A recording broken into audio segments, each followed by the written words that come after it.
ओम जयंती मंगला काली भद्रकाली कपालिनी दुर्गा क्षमा शिवा धात्री स्वाहा स्वधा नमोस्तुते। या देवी सर्वभूतेषु बुद्धिरूपेण संस्थिता नमस्तस्यै नमस्तस्यै नमस्तस्यै नमो नमः। नमस्कार, स्वागत है आपका आचार्य वाणी में। मैं आचार्य डॉक्टर विक्रमादित्य आपके साथ हूं और आज का विषय है कन्या राशि। कन्या राशि वालों के लिए ग्रहों का कौन सा खास योग बन रहा है, आपको समझ लेना चाहिए। अप्रैल का महीना जिस प्रकार से आ रहा है आपके लिए, अप्रैल का महीना बेहद खास है कन्या राशि वालों के लिए। देखिए, नववर्ष आरंभ हो चुका है, सनातन संस्कृति का नववर्ष संवत 2082, और ऐसे में सूर्य राजा है और ऐसे में ग्रहों का नक्षत्रों का योग जो चल रहा है, सूर्य महाराज आपके समस्त ग्रहों को एकत्र कर कर 5 ग्रहों को एकत्र कर कर आपके सप्तम भाव में पंचायत ला के बैठे हुए हैं। आपकी राशि से सप्तम भाव में सूर्य सप्तम भाव में जब बैठे हों, शनि के साथ, राहु के साथ, शुक्र के साथ, बुध के साथ, तो वो शांति वाली योग तो बनते नहीं है। तो ऐसे में ध्यान रख लीजिए, यदि अशांत हुए तो ये समस्त ग्रह जो हैं वो आपको सही दिशा नहीं प्राप्त करने के। लेकिन किस्मत से अच्छे ग्रह ये क्या है, बृहस्पति पूरी तरह से आपकी राशि में हर मामले में आपको सपोर्ट करने बैठे हैं। लेकिन वहाँ पीछे लगे हैं उनके शनि महाराज। शनि बृहस्पति पर दृष्टि डालकर उनके खेल को भी बिगाड़ने का प्रयास कर रहे हैं। ऐसे में आवश्यकता है भगवान के आशीर्वाद की। और ऐसे में इस अप्रैल के आरंभ काल में मंगल परिवर्तन की तरफ जा रहे हैं। मंगल महाराज सबसे कमज़ोर स्थिति में जा रहे हैं और बुध, आपकी राशि के स्वामी बुध भी सप्तम भाव में बैठे हैं, वो भी पॉजिटिव होने जा रहे हैं। तो कई नई उम्मीदें जागती दिखाई दे रही हैं। लेकिन सबसे अच्छी बात यह है कि अप्रैल के आरंभ काल में जब नववर्ष का आरंभ हो रहा है, तो ऐसे में ग्रहों का योग आपके लिए बड़ा सुंदर स्थिति उत्पन्न कर रहा है एक मामले में, कि भगवान की उपासना करने से समस्त ग्रहों का निवारण हो जाता है, समस्त कष्टों का निवारण हो जाता है। ऐसे में समस्त ग्रहों को ठीक करने के लिए मंगल का जन्म दिवस आ रहा है। ऐसे में नवरात्रों का योग बन रहा है। तो कौन से खास दिन कौन सा उपाय कर लेना चाहिए, चाहे छोटे हैं, चाहे बड़े हैं, चाहे स्त्री हैं, चाहे पुरुष हैं, चाहे व्यवसायी हैं, चाहे नौकरी में, उनके लिए खास तौर पर वो सारे उपाय, सारे ग्रहों का खेल क्या रहेगा, आपके लिए ग्रहों की स्थिति कैसी रहेगी, वो हम बता रहे हैं सिलसिलेवार तरीके। तो कन्या राशि वालों को समझ लेना चाहिए कि कैसे रहेंगे आपके दिन। सिलसिलेवार तरीके से हम बात करते हैं। सबसे पहले हम बात कर लेते हैं 1 अप्रैल की। 1 अप्रैल के दिन मंगल का जन्मदिवस है, क्योंकि इस दिन अंगारक चतुर्थी का योग है और बहुत वर्षों बाद नवरात्र के दिनों में मंगल का जन्मदिवस बन रहा है। और मंगल अभी होने जा रहे हैं सबसे कमज़ोर स्थिति है। मंगल पुरुषार्थ के स्वामी हैं। यदि आपकी राशि के दृष्टिकोण से हम बात करें तो मंगल आपकी राशि के दृष्टिकोण से आपके पुरुषार्थ के भी स्वामी हैं। वैसे भी पुरुषार्थी माने जाते हैं, साहस के सेनापति माने जाते हैं, और वो आपके तृतीय भाव के स्वामी होने के कारण से पुरुषार्थ के स्वामी बन गए हैं। तो ऐसे में पुरुषार्थ यदि नहीं होगा तो कोई कार्य सफल होगा भी नहीं और लाभ मिलेगा भी नहीं, क्योंकि मंगल लाभ वाले स्थान में जाएंगे कमज़ोर होकर। तो ऐसे में मंगल को मनाने का ये खास दिन है। इस दिन मंगल को जो उपाय कर लोगे, पूरे महीने 1.5 महीने जो आगे मंगल कमज़ोर होने वाले हैं उनको ठीक कर लो। हनुमान चालीसा का पाठ करो, मंगल के मंत्र का जप करो, ओम क्रांग क्रीं क्रौंग से भौमाय नमः, हो सके सुंदरकांड का पाठ कर लो। हनुमान जी के मंदिर में जाकर आपकी राशि के दृष्टिकोण सबसे अच्छा होगा कि पीपल के पत्तों की माला लेकर हनुमान जी को अर्पित कर दो। और जब तक मंगल कमज़ोर रहे, पूरे मई के अंतिम तक, और रविवार को छोड़कर बाकी दिन हर रोज़ यदि 2-4 पत्तों की माला, 5 पत्तों की माला हनुमान जी को अर्पित कर दोगे ना, तो देखना मंगल आपका नेगेटिव नहीं पॉजिटिव हो जाएगा और समस्त ग्रहों को लाभ देने की स्थिति बनती रहेगी। इस दिन ग्रहों का योग यदि हम बात करें तो विशेष तौर पर आपकी राशि के दृष्टिकोण से थोड़ा सा ग्रह कमज़ोर दिखाई देता है। थोड़ा सा आपके लिए ग्रह योग दिन में ऐसा बनता दिखाई दे रहा है कि सही दिशा में काम करने में दिक्कत आएगी। मन कहीं और होगा, कर्म कहीं और होंगे, सोच कहीं और रहे होंगे, कदम कहीं और पड़ रहे होंगे। तो थोड़ा बैलेंस होकर काम करो, सूर्य को शांत करो, मन को शांत करो, यह सबसे ज़रूरी है। चौथा नवरात्रा है, कुष्मांडा जी का पूजन करना सबसे अच्छा रहेगा। पेठे का भगवती को भोग लगाएं, कल्याण होगा। 2 तारीख बुधवार का अवसर, पंचमी तिथि विद्यमान है। ग्रह नक्षत्रों के दृष्टिकोण से, आपकी राशि के दृष्टिकोण से आपको समझना चाहिए ग्रहों का उपचार आपके लिए बड़ा कल्याणकारी योग बनाएगा। इस दिन गजकेसरी योग बनकर तैयार है आपकी राशि के दृष्टिकोण से। बृहस्पति भाग्य में बैठकर, चंद्रमा के साथ बैठकर आपके लिए बहुत सारी स्थितियों को आपके अनुकूल करने के योग बना रहे हैं। और ऐसे में यदि आप भगवती की सुंदर आराधना भी कर लें तो वारे न्यारे हो सकते हैं। श्री सूक्त का पूजन करें, भगवती स्कंदमाता की आराधना करें, कल्याण हो सकता है। 3 तारीख की बात करें, बुधवार बृहस्पतिवार का अवसर, षष्ठी तिथि विद्यमान है। और इस दिन ग्रह नक्षत्रों के दृष्टिकोण से जो ग्रह योग बन रहे हैं वो बन रहे हैं आपके लिए लाभकारी। कर्म के अनुसार सफलता, गजकेसरी योग बना हुआ है और आगे आने के लिए पॉजिटिव रिजल्ट लाने को बहुत जल्दी तैयार है। दिशा में काम कर रहे हो, बड़ा अच्छा है। लेकिन मंगल होने जा रहे हैं कमज़ोर। इस दिन से मंगल की आराधना भी करनी शुरू करनी पड़ेगी, क्योंकि मंगल 1.5 महीने के लिए थोड़ी सी स्थिति खराब रहेगी मंगल की। ऐसे में मंगल का नित्यपति पूजन, क्रांग क्रिंग क्रौंग से हनुमान जी का नित्यपति पूजन करना बहुत ज़रूरी रहेगा। हो सके तो शाम को रात्रि में सोने से पहले हनुमान जी का स्तवन करके सोया करो, कल्याणकारी योग बनेंगे। 4 तारीख शुक्रवार का अवसर, सप्तमी तिथि विद्यमान है, भगवती कालरात्रि का स्तवन करने का दिवस है। इन दिनों ग्रह नक्षत्रों के दृष्टिकोण से आवश्यकता है आपके अंतःकरण में बैठे हुए शत्रुओं को शमन करने की। आपके सप्तम भाव में बैठे हुए पंचांग ग्रहों की पंचायत, वो कहीं ना कहीं आपके लिए जो अहंकार, कहीं ना कहीं क्रोध, कहीं ना कहीं ईर्ष्या, कहीं ना कहीं द्वेष और कहीं ना कहीं काम वासना को जगाती दिखाई दे रही है। और ये समस्त दोष जो आपके अंदर बैठे हैं, ये आपके लिए अनिष्टकारी हो सकते हैं, और उनकी शमन करने के लिए भगवती कालरात्रि का स्तवन कीजिएगा। नहीं तो ग्रह तो अनुकूल हैं, ग्रह तो सफलता देने की तरफ ले जा रहे हैं, लेकिन कहीं ना कहीं विडंबना में फंसते दिखाई दे रहे हैं। आपकी कर्म ग्रह दिखा रहे हैं कि जितनी मेहनत करोगे उतनी सफलता है, लेकिन मन फंसा हुआ है, इधर उधर दुविधा में फंसा हुआ है। तो उसको ठीक करने के लिए भगवती कालरात्रि का स्तवन करें। हो सके तो एक मंत्र का जप करें, सर्वा बाधा प्रशमनम त्रैलोक्य अखिलेश्वरी एवमेव त्वया कार्यम अस्मद वैरी विनाशनम। इस मंत्र का जप करना आपके लिए बहुत शुभ रहेगा, कल्याणकारी रहेगा। 5 तारीख शनिवार का अवसर, अष्टमी तिथि का योग है, और इस दिन विशेष तौर पर शनिवार है और विशेष तौर पर अशोकाष्टमी का योग भी बन रहा है। देखिए आपकी कल्याणी ढैया चल रही है इस वक्त। जैसे 7.5 साल की होती है, इसी प्रकार से 1-2.5 साल का समय होता है, जो बहुत सारे लोग ध्यान नहीं देते हैं। शनि आपकी राशि के सम्मुख चल रहे हैं, और ये व्यवसाय में, काम धंधे में, परिवार में, आपके मनोमस्तिष्क में नेगेटिव भाव उत्पन्न करने के योग बनाएंगे। ऐसे में शनि को मनाना बहुत ज़रूरी है। शनिवार के दिन महाअष्टमी का योग बन रहा है, कोशिशें करें, कन्याओं का पूजन करें और भगवती का सुंदर आराधना करें। अशोक के पत्तों का बंधनवार बनाकर कम से कम 11 पत्ते लेकर अपने घर के मुख्य दरवाजे पर लगाएं।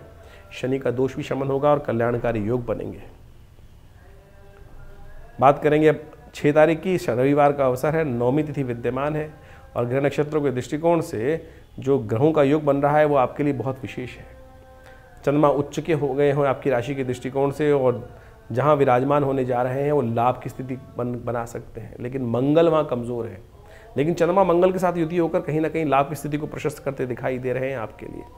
तो ऐसे में विजय दिवस कैसे लाभ देगा आपको? रामनवमी है इस दिन, ग्रहों का योगायोग बहुत विशेष है। एक अकाट्य प्रयोग हम आपको बताने जा रहे हैं। इस दिन विशेष तौर पर दिन के मध्याह्न काल में विजय योग बनता है।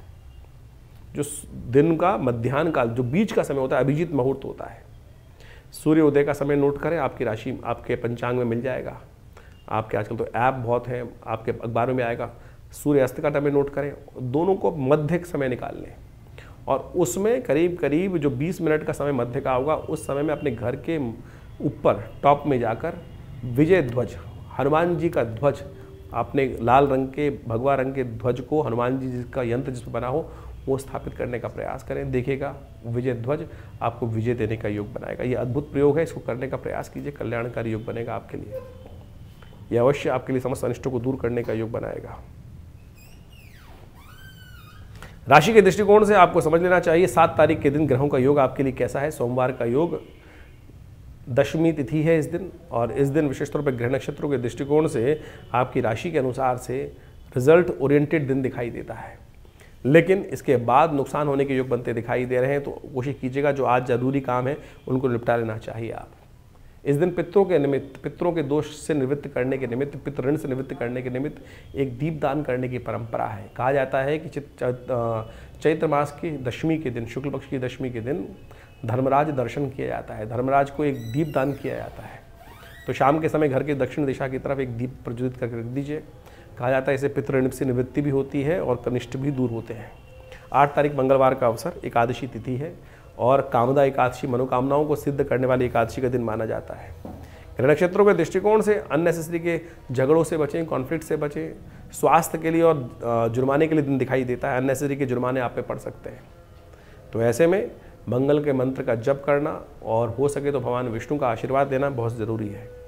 व्रत रखें, एकादशी है, समस्त मनोकामनाओं की सिद्धि करने का योग बन सकता है। 9 तारीख बुधवार का अवसर, द्वादशी तिथि है। इस दिन ग्रह नक्षत्रों के दृष्टिकोण में थोड़ा अननेसरी खर्चे बढ़ने के योग बनते दिखाई दे रहे हैं।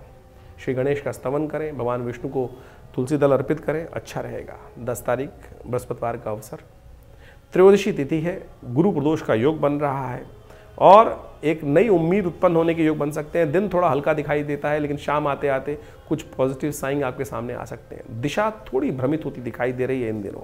उन दिशाओं को ठीक प्राप्त करने के लिए ज्ञान चाहिए और ज्ञान ईश्वर की प्रेरणा से प्राप्त हो सकता है। बुध गुरु प्रदोष है इस दिन, बृहस्पतिवार और त्रयोदशी का योग है, तो शाम के समय प्रदोष काल सूर्यास्त के बाद भगवान शंकर के मंदिर में जाकर दूध से भगवान का अभिषेक करें, पीले पुष्प भगवान को अर्पित करने का प्रयास करें। ये गुरु प्रदोष का सबसे श्रेष्ठ उपाय है। इसको करने से कल्याणकारी योग बनेंगे आपकी राशि के दृष्टिकोण से। तो इस प्रकार से ग्रहों का योग जो आपकी राशि के अनुसार से बना वो आपने समझा। देखिए, इस वक्त चैत्र का महीना चल रहा है और चैत्र का महीने में नववर्ष भी आरंभ की शुभ वेला आ चुकी है। ग्रहों का जिस प्रकार का योग बना है, इस वक्त बड़ा विचित्र ग्रहों का योग चल रहा है। शनि महाराज और राहु महाराज की युति जिस प्रकार से बनी हुई है, ये बड़ा विशेष योग बन रहा है। शनि और राहु को एक सदृश ही माना गया है और आपकी राशि के दृष्टिकोण से उसका जो प्रभाव है वो हमने आपको समझाने का प्रयास किया। लेकिन इसके हिसाब से आपको समझना चाहिए कि जिस प्रकार से ग्रहों का विभिन्न प्रकार का योग बना, 6 ग्रही योग एक साथ बन के चुका है और अभी 2 ग्रहण गए हैं और पृथ्वी पर इसका प्रभाव भी देखने को मिलेगा। ये जो 45-50 दिन का समय है, इन समस्त ग्रहों योगों के बाद से बड़ा सावधानी से चलने का है। मंगल का विशेष परिवर्तन जो इन दिनों चल रहा है, जो विशेष तौर पर बड़े क्षीण अवस्था में आ गए हैं, तो इसके कारण से ग्रह नक्षत्रों के दृष्टिकोण से हमको हर चीज़ को बहुत सोच समझ के चलने का प्रयास करना चाहिए। ऐसे में विश्व में कहीं ना कहीं कोलाहल मचने के योग दिखाई देते हैं, तो ऐसे में प्राकृतिक आपदाओं के योग भी बनते हैं, क्योंकि जिस प्रकार से 2 ग्रहण एक साथ जाने के बाद 6 ग्रही योग बनने के बाद उसके बाद कम से कम 50 से 60 दिन का समय, 2 महीने तक का समय हमेशा कहा जाता है कि कुछ ना कुछ प्राकृतिक आपदाओं का योग बनाता है, कहीं ना कहीं कुछ ना कुछ अशांति का योग बनाता दिखाई देता है। वैसे संवत जो आरंभ हुआ है वो बड़ा कल्याणकारी है। सिद्धार्थ नाम का संवत हर जगह कहीं ना कहीं प्रॉस्पेरिटी की योग बनाता है, कहीं ना कहीं अच्छे योग बनाता है, अशुभता को दूर करता दिखाई दे रहा है। तो संवत तो बहुत शुभ दिखाई देता है, लेकिन जो ग्रहों का योग था वो कहीं ना कहीं कष्ट के योग बना रहा है। तो आपके जीवन में उसका प्रभाव आपने समझा। तो ये ज्योतिष का जो प्रभाव है, वास्तविक तौर पर हर चीज़ को बड़ी सूक्ष्म दृष्टिकोण से देखने का प्रयास किया जाना चाहिए। हम राशि के अनुसार से, अब बहुत सारे लोगों का प्रश्न कई बार आता है कि भाई जो हमने राशि के अनुसार से भविष्य बताया आपकी राशि के दृष्टिकोण से, क्या वो लग्न के हिसाब से भी देख सकते हैं? जी हाँ, लग्न के हिसाब से भी देखना चाहिए। ये विषय जन्मपत्री का है कि हम ज्योतिषीगण जब जन्मपत्री को देखें तो उसमें विचार अच्छे से करें कि व्यक्ति की जन्मपत्री में जो लग्न है वो ज़्यादा प्रभावी है या लग्न जो राशि है वो प्रभावी है। कई बार जन्मपत्री जब देखते हैं, विवेचना करते हैं, तो उसके अंदर जो लग्न है उससे प्रभाव आता ही नहीं है, क्योंकि जन्मपत्री ज्योतिष के अंतर्गत एक कुंडली नहीं बनती है, सहस्त्रों कुंडली बनती है। सहस्त्रों कुंडलियों के अंदर से किस कारण से कौन सा भविष्यफल देखने के लिए कौन सी चीज़ का उपयोग किया जाना चाहिए, वो एक बहुत गणित का सूक्ष्म योग के अनुसार से निर्धारित किया जाता है। उसके लिए तो पर्सनल कंसल्टेशन की आवश्यकता होती है। हम जनरली राशि को देखने के लिए सार्वभौमिक रूप से देख सकते हैं कि भाई ये राशि है और उसके अनुसार से गोचर के दृष्टिकोण से उसका प्रभाव समझ में आता है, लेकिन फिर भी बहुत सारी गणनाओं को समझने के लिए ज्योतिष को बहुत शांति के साथ अध्ययन करने की आवश्यकता है और फिर ज्योतिष का वास्तविक चमत्कार भी देखने को मिलता है। जीवन में क्या घट रहा है, कब घट रहा है, क्यों घट रहा है, किस कारण से घट रहा है। यदि कोई घटना घटी है तो उसका कोई ना कोई कारण होगा और उन चीज़ों को सही रूप से ज्योतिष विज्ञान को बहुत अच्छे समझकर जाना जा सकता है और उनमें परिवर्तन भी लाया जा सकता है। देखिए, शास्त्र के अंदर समझें कि आपका भाग्य जो बन रहा है वो कर्म के अनुसार से बन रहा है और शास्त्र कहता है अवश्यमेव भुक्तव्यम कृतम कर्म शुभाशुभम, कि हमारे जीवन में जो हमने कर्म किया है उसको भोग कर ही हम उसके कर्म को शांत कर सकते हैं, उसके प्रभाव को, फल को शांत कर सकते हैं। लेकिन उसके दुष्प्रभाव को, यदि कर्म कोई गलत कर्म हुआ है तो उसको ठीक करने के लिए शुभ कर्म कर कर हम अनिष्ट को दूर करने का योग बना सकते हैं। ये मंत्र जप, दान, पुण्य इत्यादि, इसीलिए तो शास्त्र में प्रमाणित कहा गया है कि भार कट जाता है, चाहे वो पूर्व जन्म कृत कर्म हो या इस जन्म के कृत कर्म हो। तो इसको प्रारब्ध बनता है कर्म के द्वारा ही और कर्म से ही कट सकता है, भोग के कट सकता है। तो इसलिए ये सिद्धांत समझ लें। बहुत सारे लोग कहते हैं कि जो हो गया, जो भविष्य निश्चित है, लेकिन भविष्य निश्चित है तो कर्म भी निश्चित है। जो आपका भाग्य बना है वो कर्म के अनुसार से बना है, तो आप उस दुष्कर्म को शुभ कर्म से काट सकते हैं और शुभ कर्म को दुष्कर्म से भी क्षय कर सकते हैं। तो समझे कि हमने बहुत बढ़िया शुभ कर्म करके आए, लेकिन सब कुछ बढ़िया था, बहुत बढ़िया समृद्धि के योग चल रहे थे, लेकिन कुछ अनिष्ट कर्म हुआ हाथ के द्वारा, मन के द्वारा, विचार के द्वारा, और उससे इतना बड़ा दुष्प्रभाव उत्पन्न हुआ कि हमारे पुण्य क्षय हो गए। तो वो भी तो कर्म का ही प्रभाव है। तो इसलिए शास्त्र की बात समझें और ज्योतिष के वैज्ञानिकता को समझने का हमें प्रयास करना चाहिए। जो ज्योतिष के दृष्टिकोण से हमें समझ में आ रहा है, हम वही आपको समझाने का प्रयास करते हैं। तो ये सब विज्ञान को बड़े शांति के साथ है। ज्योतिष कोई हास परिहास का विषय नहीं है। बहुत सारे लोग बड़े हास परिहास के साथ उपस्थित कर देते हैं चीज़ों को। आप समझेंगे, उसके अंदर गहरा उतरेंगे तो उसका लाभ अवश्य उठा सकते हैं। विज्ञान है, विज्ञान के द्वारा हर चीज़ को बहुत अच्छे से समझा जा सकता है। और हमारे ऋषि मुनियों ने जो खोज उपस्थित करी छोटी छोटी बातों से, आज की तारीख में लोगों को बहुत सारी क्या है कि काल गणना का ज्ञान नहीं होता है। अरे एक एक ज्योतिष के अंदर जो आप एक समझें कि गति, ग्रहों की गति को समझने की आवश्यकता है। अब सूर्य के हिसाब से राशि चलती है तो वो तो 1 महीना रुकती है एक बार। सूर्य के हिसाब से यदि राशि देखें आपकी तो वो तो 1 महीने के लिए एक राशि, जिसको ज़ोडिएक साइन बोला जाता है, वो तो 1 महीने के लिए एक राशि में रहता है। यानी उस 1 महीने में पैदा होने वाले सब व्यक्ति एक राशि में आ गए। वहीं यदि चंद्र के हिसाब से राशि देखें तो चंद्र के हिसाब से करीब करीब 2 से ढाई दिन तक एक चंद्रमा एक ही राशि में रहता है। तो यानी 2-2.5 दिन में सारे लोग एक राशि में आ गए। वहीं लग्न राशि का प्रभाव देखें तो हर 2 घंटे से 1.5 घंटे से 2-2.25 घंटे के अंदर वो राशि परिवर्तित, लग्न राशि परिवर्तित हो जाती। तो उस 2 घंटे के अंदर जितने जन्म व्यक्ति हैं, उसके बाद भी इंटरनल ग्रहों की दशा, महादशाएं और उनके अंश, उनके जो षोडश वर्ग इत्यादि कुंडलियां हैं, उन सब में तो हर क्षण परिवर्तन आ रहा है। तो इनको बहुत चिंतन, बहुत ज्ञान के साथ, शांति के साथ, शालीनता के साथ इन सब चीज़ों को समझा जा सकता है। और जब हम उनको गहन अध्ययन करते हैं तो बहुत सारी चीज़ों को सही समझ पाते हैं। तो इसलिए आपके लिए ज्योतिष को बहुत अच्छे से समझना बहुत ज़रूरी है। तो यहाँ पर तो हम जो आपके जीवन में घटने वाली घटनाओं को आप समझाने का प्रयास करें, बड़ा व्यापक है, बहुत ब्रॉडर कैटेगरी के अंदर आता है। कोशिश करें अपनी जन्मपत्री को सही से अध्ययन करें और समय समय पर अध्ययन कराएं, क्योंकि ग्रहों का परिवर्तन हर क्षण होता है। इस संसार के अंदर कुछ भी चीज शाश्वत नहीं है, हर चीज परिवर्तनशील है, हर क्षण बदल रहा है, हर क्षण कुछ ना कुछ परिवर्तन आ रहा है। आज सब कुछ बढ़िया चल रहा है, आपके मन में कुछ विचार आया और उस विचार को आने से क्या हुआ, कुछ गलत कर्म हो गया। अच्छा था तो अच्छा कर्म हो गया, पुण्य जाग गए। आप सोचे कि आपके मनोभाव में अभी आया कि किसी व्यक्ति की बड़ी दारुण स्थिति को देखकर मन में आया कुछ दान कर देता हूं, दान कर दिया आपने, तो उसका प्रभाव वो हो गया ना कहीं वो दुष्कर्म था, वो नेगेटिव हो गया। और यदि आपने कुछ अशुभ कर दिया किसी का, तो वो शुभ कर्म के अकाउंट में से डेबिट क्रेडिट इसी प्रकार चलता रहता है और इसी कारण से भाग्य बनता रहता है। हमारे पास बहुत अच्छे अच्छे लोग, करीब बहुत सालों हो गए जन्मपत्री देखते हुए, पिताजी के साथ करीब काफ़ी जब उनके साथ जन्मपत्रियाँ देखते देखते बाल्यकाल से ही 10 साल की 5 साल की उम्र से इन सब विज्ञान के अंदर बैठना हुआ पिताजी के साथ, और उसके बाद हर चीज़ को देखा। अजीब अजीब प्रकार की कुंडलियाँ आई जीवन में और बहुत चमत्कारी प्रभाव। ऐसी कुंडलियाँ हमने देखने को मिली कि जिसके अंदर बिल्कुल साफ साफ योग दिखाई दे रहे थे, तो इसके साथ कुछ अच्छा होने वाला नहीं है, लेकिन जब कुंडली में देखा तो अच्छा हो रहा है। और जब उसके जीवन में झांक कर देखा तो कारण समझ में आया कि प्रभु की भक्ति के द्वारा, प्रभु भक्ति के द्वारा कैसा ही भयंकर से भयंकर कुंडली में दरिद्र योग हो, कष्ट देने वाला योग हो, अनिष्टकारी योग हो, वो प्रभु के भजन से कट सकता है। जी हाँ, प्रभु के भजन से कट सकता है, ये सत्य मानिए। और ये योग, और जिसके जीवन में बहुत अच्छे अच्छे ग्रह चल रहे थे, एक व्यक्ति हमारे पास कुंडली देखने को मिली कि इतने बढ़िया ग्रह योग लेके बैठा है, लेकिन कुछ हो ही नहीं रहा है। उसकी कुंडली में एक योग था, जिस प्रकार से मंगल का बड़ा विचित्र प्रकार का योग था, और जब उससे उसके जीवन में झांक कर देखा कि ये ग्रह काम क्यों नहीं कर रहे हैं, तो उसकी कुंडली में दोष था, पितृदोष। पिता का सम्मान ही नहीं था, माता पिता का सम्मान ही नहीं होता था, रोज माता पिता के साथ झगड़ा हो रहा है और उसके कारण से पिता रुष्ट रहते थे। हमने देखा उसके कारण से सारा भाग्य सो गया, और वही एक कारण है। तो ये सब चीजें देखने की आवश्यकता है, कर्म कहाँ हो रहा है, किस प्रकार से कर्म हो रहा है, और यदि उन कर्मों को, सिद्धांत को ज्योतिष के सदगुरु की आज्ञा से आप समझ लें। हम तो लगे हैं ज्योतिष के दृष्टिकोण से उपाय करने के लिए, केवल अंगूठे पहनाने के लिए। लोग अंगूठे पहनाए जा रहे हैं, कोई तेल चढ़वाया जा रहा है, कोई कुछ और किए जा रहा है, लेकिन ज्योतिष के अंदर बहुत सारे सूक्ष्म विज्ञान के अनुसार से एक एक चीज को अध्ययन करने की आवश्यकता है। आज ज्योतिष में हो क्या गया है कि हर कोई ज्योतिष के अंदर कुछ बेचने के लिए आ रहा है।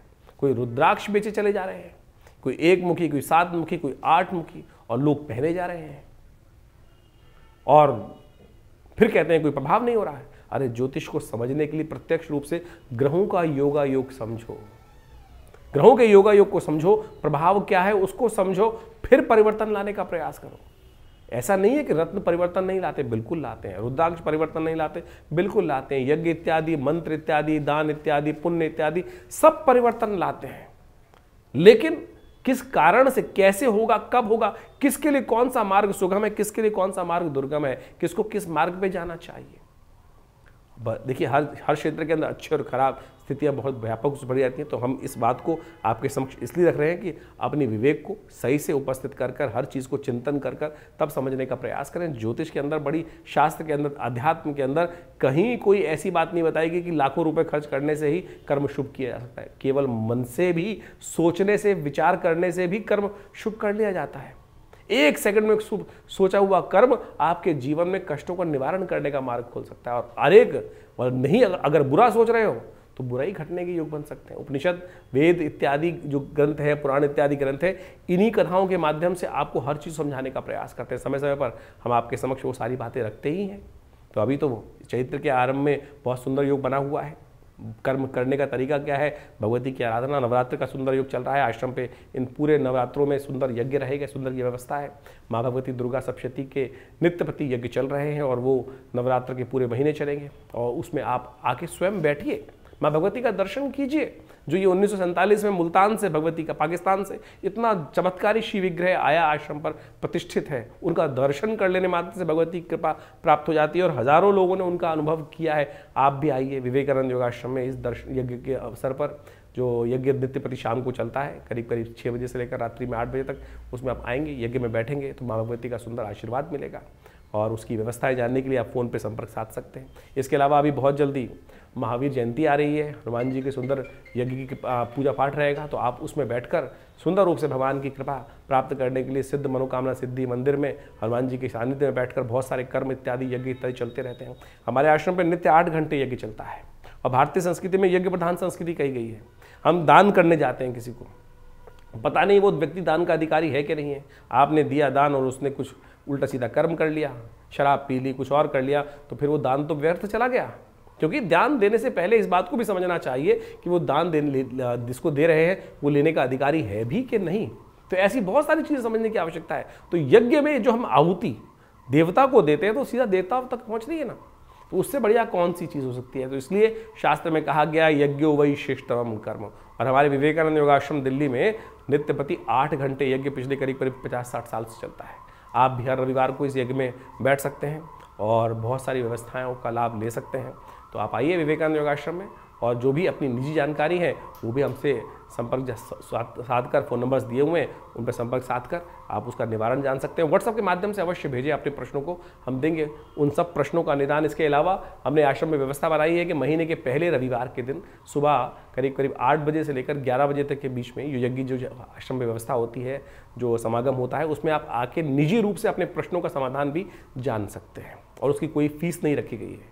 बहुत सारे लोग हमारे यहाँ फ़ोन करके जानना चाहते हैं, अपने प्रश्नों का समाधान जानना चाहते हैं और व्यवस्था का में नहीं आ पाते हैं, फ़ोन पे संपर्क इतनों से नहीं हो पाता है। तो हमने आश्रम में व्यवस्था रख दी है कि सुबह रविवार को, महीने के पहले रविवार को सुबह 8 बजे से लेकर करीब करीब दोपहर को 11 बजे तक ये कार्यक्रम रहेगा। भंडारे का कार्यक्रम रहेगा, यज्ञ का कार्यक्रम रहेगा। और जो भी आपके प्रश्न होंगे उसमें उस समय आकर 1-2 प्रश्न जो है उनके संबंध में आप अवश्य जानकारी ले सकते हैं, निदान जान सकते हैं। इसकी सुंदर व्यवस्था आश्रम पे कर दी गई है। धन्यवाद, नमस्कार।